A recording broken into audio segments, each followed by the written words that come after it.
Shalom, shalom, bonjour, bonsoir, de là où vous nous suivez. Nous sommes le 15 août 2024, soit 64 ans d'indépendance pour notre pays, la République du Congo.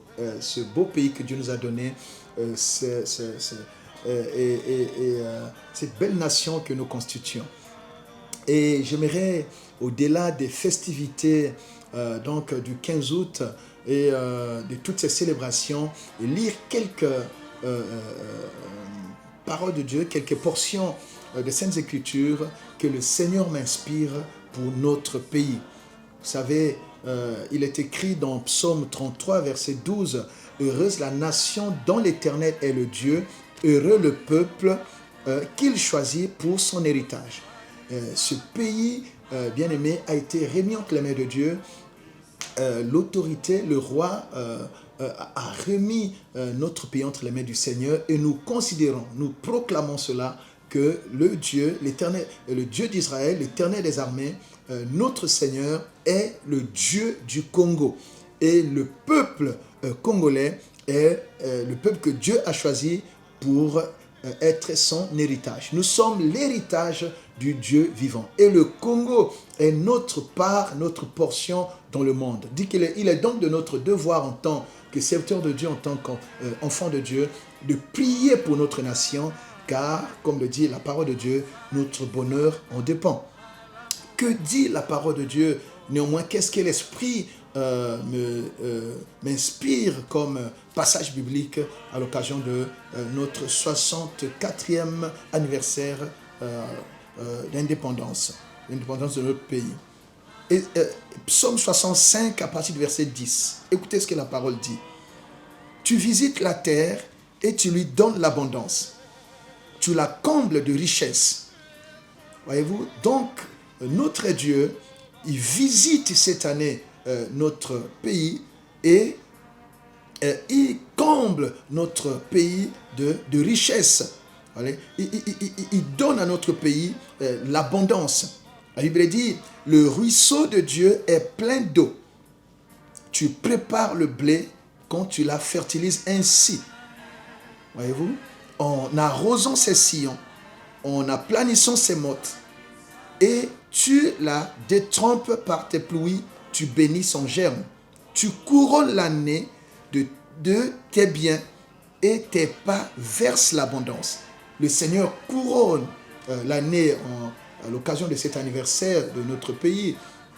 Il couronne l'année donc de ses biens et les pas de l'Éternel qui parcourent notre pays versent, répandent l'abondance. J'aimerais proclamer un temps d'abondance pour notre nation, un temps de faveur pour notre pays.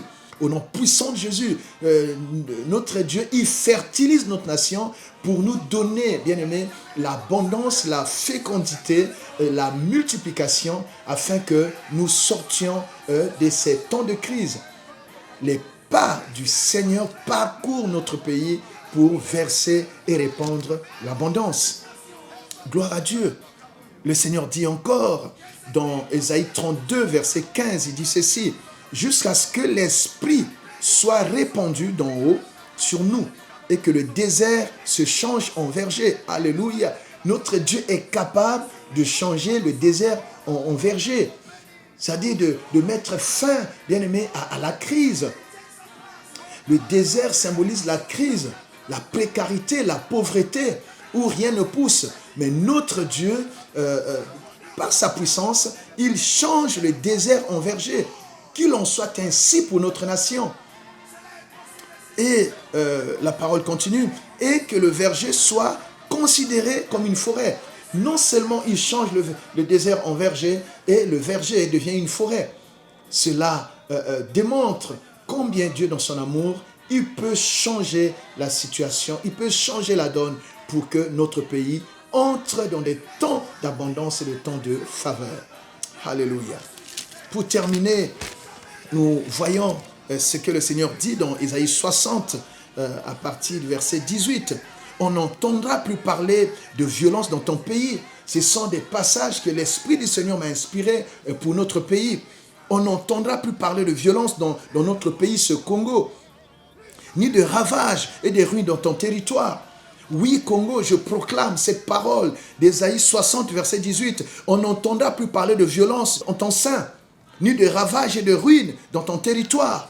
Le Seigneur met fin à toutes sortes de violences, à toutes sortes de désordres. Il n'y aura plus de ruines ni de ravages. Alléluia. Congo, tu donneras à tes murs le nom de salut et à tes portes celui de gloire. C'est-à-dire le salut de l'Éternel sera accordé à cette nation et la gloire du Seigneur sera manifeste. C'est le Seigneur qui le fait. Et nous implorons, nous invoquons Dieu à l'occasion, vous savez, la célébration d'un anniversaire est un temps en fait, un temps en réalité où on s'arrête un instant, on voit le chemin parcouru et après on s'arrête pour définir également des nouveaux objectifs. Nous rendons grâce à Dieu pour ces 64 ans d'indépendance.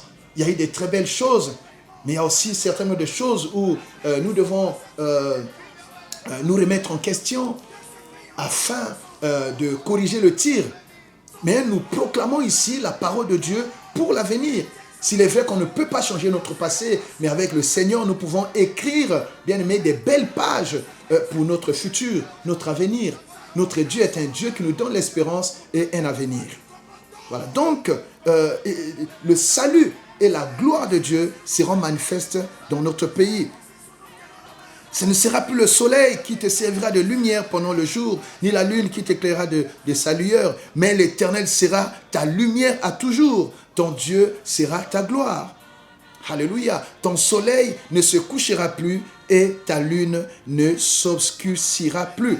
Car l'Éternel sera ta lumière à toujours et les jours de ton deuil seront passés. Le Seigneur annonce la fin du deuil, la fin de la désolation, la fin de la souffrance, la fin de la précarité. Que le Seigneur tourne son regard vers notre nation, qu'il étende sa main sur notre nation, que l'abondance que Dieu donne soit notre partage et que la lumière de Dieu, c'est-à-dire la gloire de Dieu, visite notre nation. Que le Seigneur donne à notre nation la dignité, l'honneur et la grandeur que lui seul peut donner. Que ce pays soit grand, que ce pays soit digne dans le concert des nations.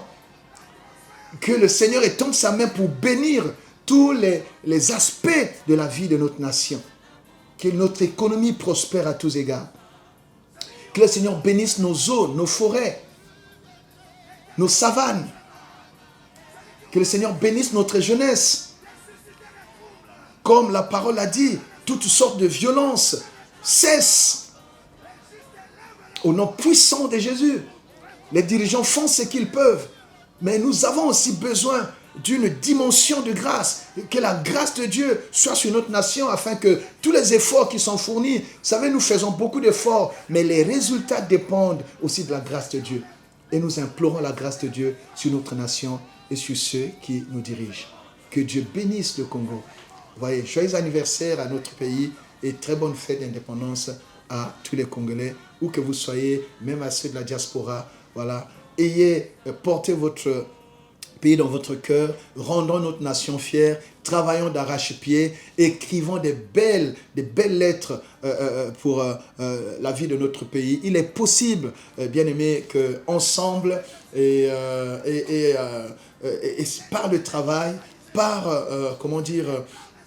le courage aussi, il est possible que nous écrivions une belle page, voilà, cette année pour les 365 jours que Dieu donne à notre nation.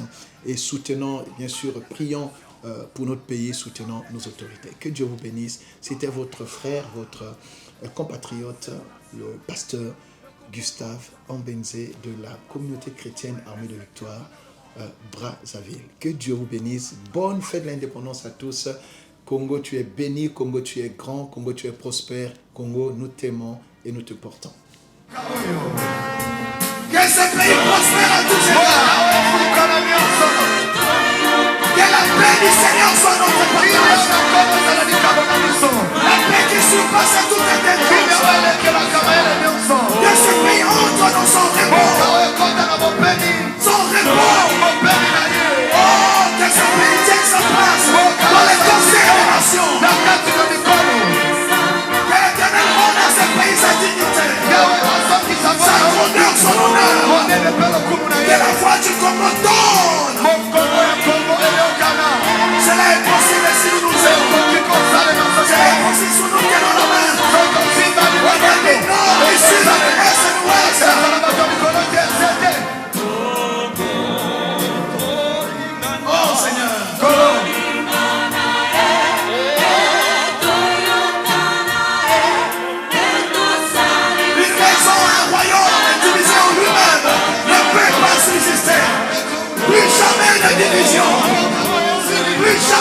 division. Plus jamais de guerre. Plus jamais de déchirement inutile. Plus jamais de haine. Plus jamais de tribalisme. Plus jamais de corruption. Plus jamais d'anti-valeur. Oh, le Congo est une condamnation par la grâce de Dieu.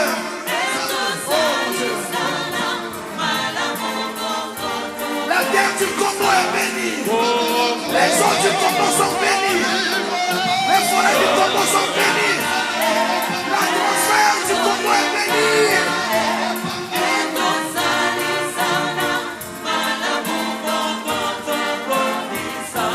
Celui qui osera se lever contre le Congo, l'Éternel l'écrasera.